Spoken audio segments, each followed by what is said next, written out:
Yo. What's good, man? This is your boy at DFS Mastermind _ over on Twitter. Thank you for clicking on the video.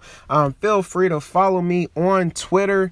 Today's date is December the 27th. We have a nice 10-game slate, man. I really like this slate. I think there's a ton of stud options. There's a ton of direction we can go. Unlike yesterday's slate, man. Yesterday's slate was very ugly, and I posted that in my title, but it ended up working out very well for me. I ended up cashing in both my lineups. Everything I ran out cashed. So I was very hype about that. We're going to look to keep it rolling.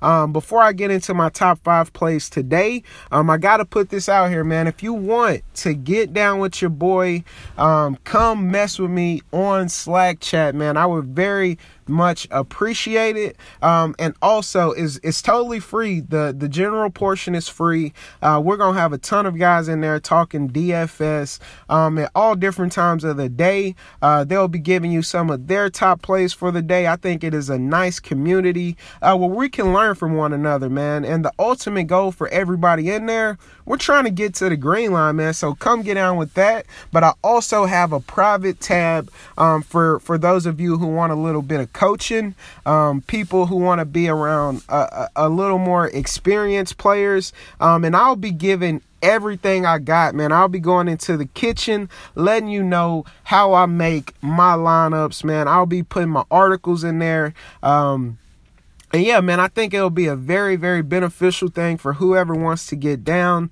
The top goal, like I said, is to get to the green line. $10 for the next 2 weeks is what I'm offering, and you'll never have to worry about another payment until the next calendar year of December 26th, man. So feel free to come get down with your boy. I think it'll be a very beneficial thing. And yeah, if you like DFS, you like talking about DFS, it'll be a perfect situation for you. With that being said, I'm going to go ahead and get into my top 5 plays, man, very quickly. Number 1, hands over foot. My favorite point guard on the slate is going to be John Wall. 8,600 for John Wall is a very decent price tag. First off, his price tag will be soaring up pretty soon. He's back healthy, no minutes restriction. Has a beautiful matchup versus Atlanta. Dennis Schroeder defense is terrible. DVP wise, Atlanta ranks 22nd as far as slowing down point guards. So I think this is a nice matchup for the boy John Wall. One thing about John Wall, if we can get him scoring around 15 to 20 real points, that is when we really see his ceiling, man. He will start to show a ceiling. Atlanta doesn't have a ton of rim protectors, so I think he'll be able to get to the basket at will, man. So I really love John Wall. I want to lock him in as my top point guard play. As far as some value, guys, my value starts with George Hill. I think he's in a very decent spot. And then Ricky Rubio. I'm really leaning towards putting Ricky Rubio in my lineup. Nice matchup versus Golden State. Last game out, Rubio only scored 2 real points, but he ended up with 23 fantasy points. That goes to show you the beautiful stuff that this guy does on the basketball court, man. It's not all about scoring, but I can almost guarantee you that he scores more than 2 real points. So I'm gonna take a look at him, man. That's the guy I'm really leaning on, or leaning towards to put in my lineup right now. I think he's in a very, very decent spot. Fast-paced matchup with Golden State. I think he could really crush his value. Other guys I got for you, Andrew Harrison. I think he's in a very decent spot going up against the Lakers. Right now, Depot is questionable. If we get no Victor Oladipo, I'm looking at Corey Joseph at 3,900. And last few guys, I got DeLon Wright for you, Terry Rozier, and Frank Mason. All of these these guys are backup point guards. All of these guys can fill it up. And I think they're all in decent spots. So I'll be taking a look at them. But my top value point guard would probably have to be Ricky Rubio. Moving on to shooting guard, not a ton of shooting guard that I want to pay up for. If I had to pay up for one guy, it would be Tyreke Evans. I think he's in the best spot. But the mid tier is where I'm really locking in on. I got 3 options for you as far as shooting guard. Andrew Wiggins going up against Denver, fast-paced matchup. I think Wiggins, when Wiggins plays in transition, that's when he's the best. Now, when it comes down to half-court offense and he has to create a shot, he is not the best player, but I think this is a beneficial spot for Andrew Wiggins. We know these teams will get up and down the court, so I think he could have a very decent game at 5,700. But my top 2 coming at the same price. They play the same role on their teams. And that's going to be D Wade and Marcus Smart. Both 6-man, both come in and run the second unit. I think we can look at both of them. Both have very, very solid matchups. I want to get exposure to both of them. As of right now, I have Marcus Smart and D Wade in my lineup build that I have right now. Things are liable to change, man, because y'all know late news will come out. So if nothing else changes right now, is definitely Marcus Smart and D Wade. I think you could look at both of them and Andrew Wiggins.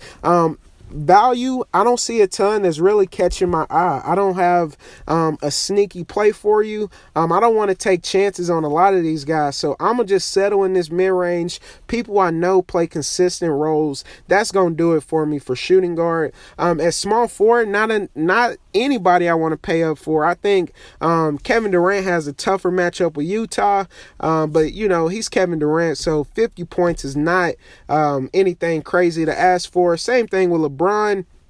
But one thing I will say, both of those games could get out of hand, and I don't think we see a ceiling game from neither one of those guys just because their teams should be able to shoulder the load. But I think we'll get LeBron playing a little more aggressive because of the loss to Golden State, and he didn't have a very good game, so he may come out and look to dominate. So if you want to pay up for Brian, I feel you, but I'm going down to the mid-range once again with Wilson Chandler going up against Minnesota. Wilson Chandler is a beast, man. If we can get him scoring double digits every game, that's really when we see him hit his value, because he's going to rebound, he's going to get a few assists, few block shots, few steals, and I think once again, like Wiggins, in a fast-paced matchup, he can really benefit, get up and down the court, get some easy layups. I love him at 5,300. That's the guy I want to lock in, but I also have one more guy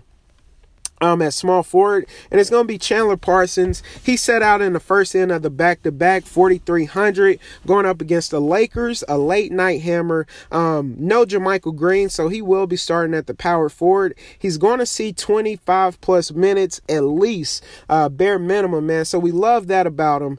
I recommended him when he played Phoenix, a complete dud. But one thing about Chandler, he's a streaky shooter, man. If he starts to get any, feeling of being hot, he will go off, man. And I think the Lakers, they don't play solid enough defense to where if Parsons starts to see a few balls go in early, he will really crush his price tag.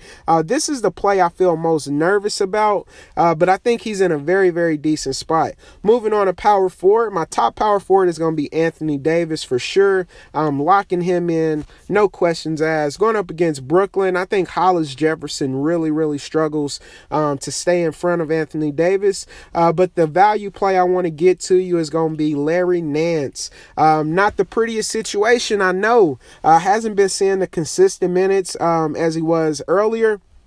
But I think versus Memphis, they will need his size out there, man. They're going to need some rebounding from him. And I doubt we see Kuzma play another 38 minutes, 39 minutes like he's been doing. Larry Nance is one of those guys, hustler all around. He's going to get assists, rebounds, steals, block shots, going to do the peripheral things. Now we just need him to get a few easy buckets. And versus a Memphis team who's a bit slow, I think he can do that, man. Very athletic body. I just need 25 minutes 10 real points, and then he's going to do the peripheral stats for us. So I like him at 3,900. I haven't seen his price tag this low since probably last year, man. So I'm definitely feeling some Larry Nance. And at center, I got to be honest, man, it's Boogie Cousins for me. I'm going AD and I'm going Boogie Cousins. I think it's a beautiful matchup. Highest total on the board. I think both of these players have a very, very solid game. Don't have a ton when it comes to value for center because I didn't go looking because I am definitely 100% Boogie in all of my lineups. And that's that. But like I said, man, feel free to join me in Slack. The link will be in the description. Hopefully y'all enjoyed this video. These are my top 5 value plays, or top 5 plays. I shouldn't say value plays, man. Normally I try to hit you with the value, but these are just my top 5 plays in general. A nice starting point, man, to help you build a lineup. That's gonna be it for your boy. I want y'all to bless up, cash out, and let's get to the green line, man. Let's get it.